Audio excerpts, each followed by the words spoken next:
I am very excited by this appointment. Yeah. I know it's the name Ralf Rangnick doesn't scream Pep Guardiola or Zinedine Zidane or Maurizio Pochettino, but what I like about Rangnick is that he's not just a football coach. He's first and foremost a thinker.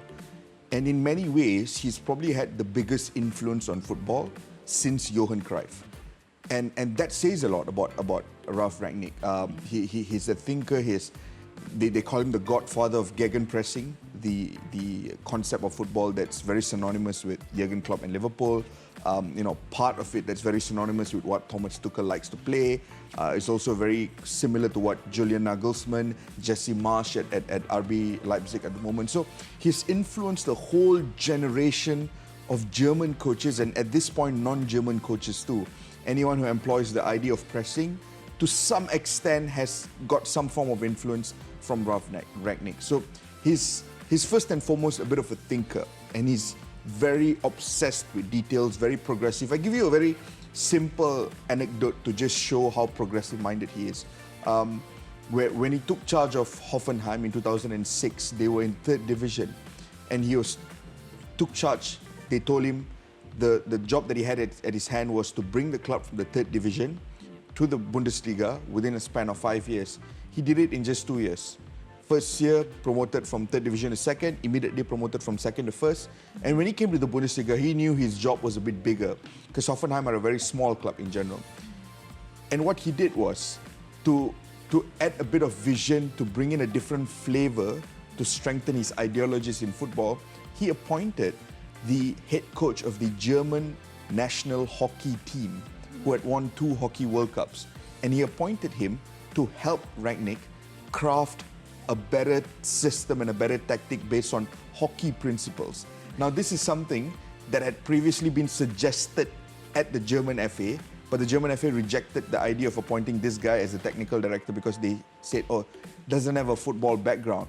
So at a point when even the FA themselves can't be progressive enough to see the value of a move like this, Rangnick was already pushing and doing it. That's how progressive and innovative he is as a character. So I think it's a massive appointment for Man United. There's obviously reasons as to why it could fail. It's never always, set in stone. But for the first time in a very long time, I'm genuinely encouraged by a footballing decision at Man United, because this is a really smart one, to be honest. Okay, Ellie, coming off that though, I mean, yes, Man United fans should be excited about this appointment, but he's only interim manager for 6 months, right? And then I think he moves on to a consulting role for 2 years, if I'm not mistaken. So if he does well in these 6 months, wouldn't fans want to see him there longer? Or does United have a bigger plan ahead of them in terms of who they're going to bring in at the end of the season to work with Rangnick as consultant?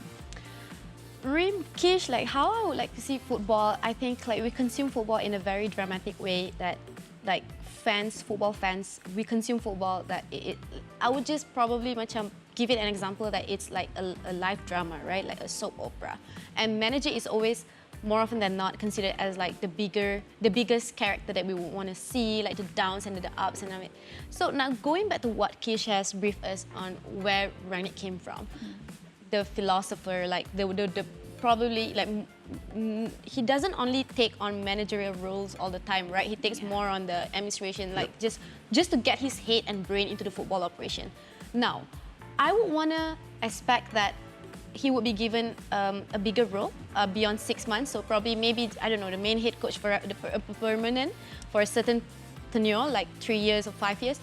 But what's most exciting about this appointment is just to have that kind of figure, to install that kind of figure in footballing operation at that kind of club, Manchester United. So what Klopp said, what Tuchel said, like it's a nightmare. It's not a good news for the rest of the managers in Premier League. But also at the same time, like it ignites another level of competition, right? So you don't only think about the results on the pitch, but off the pitch, like a long-term plan and everything. And I think, let's say, macam Manchester United now, let's say the Carrick and the coaching staff remains, right? To have that kind of young coaching staff and for you to have that 63-year-old philosopher or what do you call it, a teacher like that, is gonna guarantee a massive change in all levels. Not just Manchester United, even other managers in Premier League would learn from him. So I think it's massive, and he would surely be guaranteed a bigger role. I mean, if they are like wise enough, sensible enough to Yeah. come with that name Yeah. at Yeah. this point, Yeah. I'm pretty sure they're gonna like. I just want to add one thing. I agree with Ellie in terms of that consultancy role. I think that's what I'm most excited about. Right. I think in the short term, in the 6 months, he will bring a bit of structure. He will implement an ideology of football. And then what I foresee is him moving into a boardroom level role, Right. where he can then find the next best candidate to manage the club in the philosophy that he's already implemented or tried to implement. Right. And the very basic way to understand Ralf Rangnick is to, you know, that show Kondo. We've got this girl just going into different messy houses and clean, and you Yeah. can see the excitement in her face when she walks into a house that's absolutely messy, because she knows that I've now got this scenario where I can dive deep into and sort it out, because the process of sorting it out makes her happier, right? That's the kind of character Ralf Rangnick is. He likes to walk into situations that are messy, Right. that are not set in stone, that have just been abandoned, and he likes to build things from scratch. Right. And at this point in time, amongst all the biggest clubs in Europe, there is no bigger mess than Man United.